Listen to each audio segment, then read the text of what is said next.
سے بات نکلتی ہے، ایک ہوتی ہے عزت اور ایک ہے حب جاہ، دونوں میں فرق ہے۔ عزت تو انسان کی فطرت ہے، عزت دار لوگوں کو عزت چاہیے۔ حب جاہ کا مطلب تکبر، یہ الگ چیز ہے، ان دونوں میں فرق ہے۔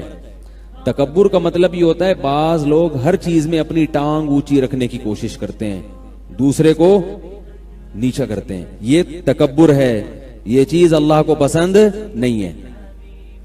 اسی طرح اپنے بڑے کے سامنے بڑا بننے کی کوشش کرنا، یہ بھی تکبر ہے۔ جیسے شیطان کو اللہ نے حکم دیا، یا موضوع نہ چینج ہو جائے، ذرا سنبھال کے رکھیں کیا بات چل رہی تھی۔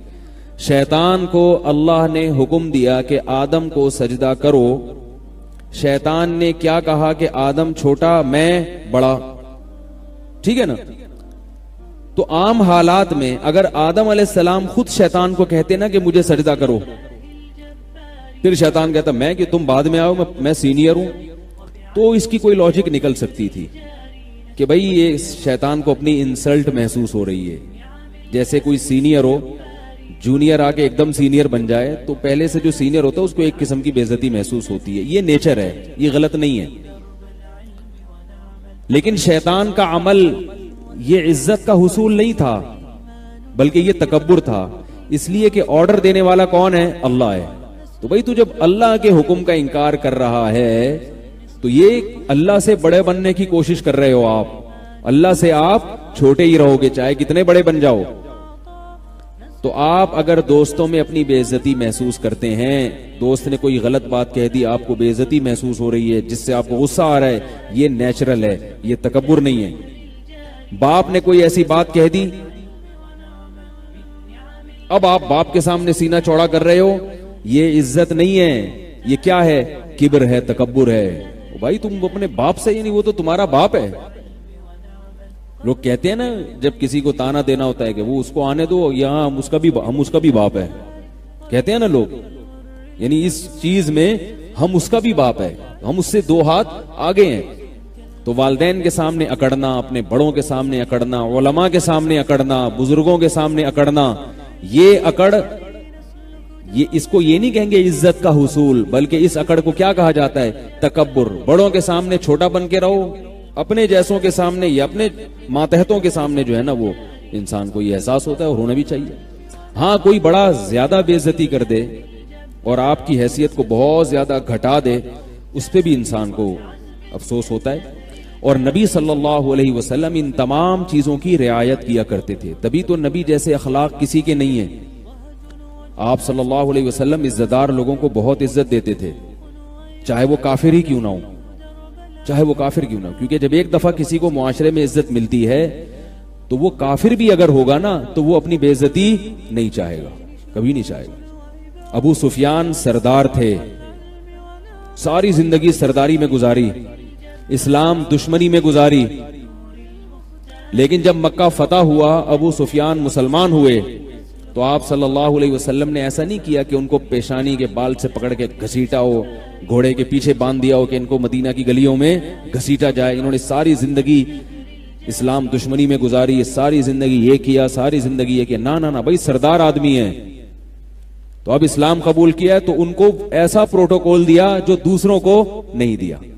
کیا فرمایا؟ جو ابو سفیان کے گھر میں داخل ہو گیا اس کا خون ہم پر حرام ہے۔ بس جنگ ہے نا، جو بھی دشمن آئے گا گردن اڑے گی اس کی، لیکن جو ابو سفیان کے گھر میں چلا گیا اس کا خون، اس کی گردن نہیں اڑے گی، اس کو امن مل گیا۔ کتنی عزت دی، کتنی عزت دی ابو سفیان کو، کیونکہ سردار تھے۔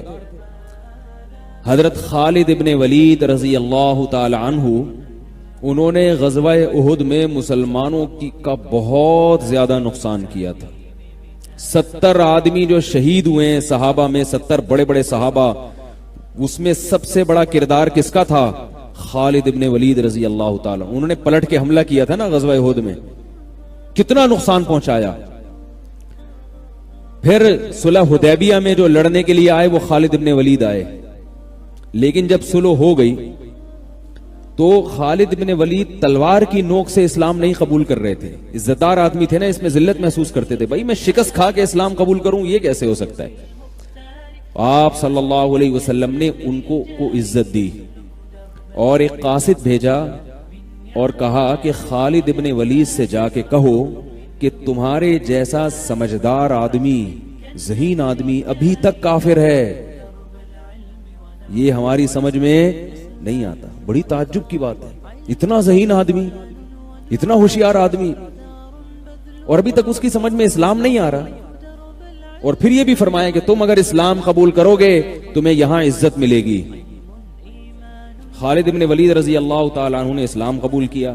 پھر جب اسلام قبول کیا تو اب آپ دیکھیں انہوں نے ساری قربانیوں کا رخ غیر مسلموں کے خلاف پھیر دیا، اسلام دشمنوں کے خلاف۔ کیسی قربانیاں دی، ساری زندگی لڑتے رہے۔ اور پھر جب حضرت عمر کا دور حکومت آیا تو حضرت عمر نے ان کو معزول کر دیا، کوئی بھی اپنی بے عزتی محسوس نہیں کی۔ انہوں نے یہ نہیں کہا کہ مجھے تو نبی نے کمانڈر بنایا تھا، مجھے تو ابو بکر نے کمانڈر بنایا تھا، اور میرے ہاتھ پہ اتنی بڑی بڑی فتوحات ہیں، عمر کون ہوتے ہیں مجھے معزول کرنے والے۔ اگر یہ کہہ دیتے تو یہ کیا ہوتا؟ تکبر۔ میں کہہ رہا تھا نا، عزت کی تلاش الگ چیز ہے، تکبر الگ۔ حضرت خالد بھی چاہتے تھے مجھے عزت ملے، چاہتے تھے نا، عزت دار آدمی تھے، بے عزتی نہیں چاہتے تھے، اپنی عزت مل گئی اسلام میں۔ لیکن حضرت عمر کہہ رہے ہیں آپ معزول ہیں۔ اب اگر کہتے نہیں میں امیر بنوں گا تو یہ عزت کا حصول نہ ہوتا، بلکہ یہ کیا ہوتا؟ تکبر۔ اس لیے کہ آپ سے بھی بڑے ہیں عمر، وہ امیر المومنین ہیں، آپ ان کے آرڈر کو ٹھکرا رہے ہو۔ صرف یہ بھی نہیں کہ فوراً معزول ہو گئے، ہم ہوتے تو کتنے دلائل دیتے، مجھے تو نبی نے بنایا ہے، مجھے تو نبی نے سیف اللہ کہا ہے، مجھے تو ابو بکر نے بنایا، آپ کون ہوتے ہیں معزول کرنے والے؟ نہ نہ نہ، فوراً معزول ہو گئے۔ لوگوں نے کہا کہ آپ تو امیر تھے، آپ کو تو نبی نے بنایا۔ فرمایا کوئی بات نہیں، پہلے کمانڈر بن کے لڑتا تھا اللہ کی راہ میں، اب سپاہی بن کے لڑوں گا۔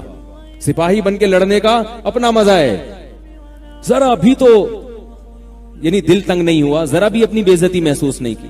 تو یہ ہے عزت کا حصول اور تکبر، ان دونوں میں فرق ہوتا ہے۔ ہم بعض دفعہ تکبر ہوتا ہے ہمارے اندر، ہم سمجھ رہے ہوتے ہیں کہ میں اپنی بے عزتی برداشت نہیں کرتا، تو بے عزتی نہیں ہوتی، آپ کو شیطان کی طرح بڑا بننے کا ہر جگہ شوق ہوتا ہے۔ اسی طرح یہ بھی یاد رکھو کہ بات سے بات نکلتی ہے، جو بڑوں کے سامنے ضرورت سے زیادہ بولنا یہ بھی تکبر ہے۔ جب بڑے حضرات بیٹھے ہیں، ہمارے ہاں اصول یہ ہے کہ ہمارے جب اساتذہ بیٹھے ہوتے ہیں، کوئی مسئلہ ہم سے پوچھتا ہے تو ہم نہیں جواب نہیں دیتے، بھئی یہ بڑے بیٹھے ہیں ان سے پوچھو۔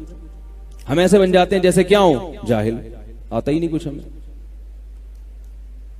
ایسے بن جاتے ہیں جاہل جیسے۔ جب تک وہ خود آرڈر نہیں دیں گے نہیں ہوتا بھائی۔ تو یہ چیز ہم نے الحمدللہ مدرسوں میں تو دیکھی ہے، باہر کی دنیا میں باہر کی دنیا میں ایسا نظر آتا ہے ہر آدمی فنٹر بنا ہوا ہے، کہتا ہے جتنا مجھے آتا ہے اتنا کسی کو بھی نہیں آتا۔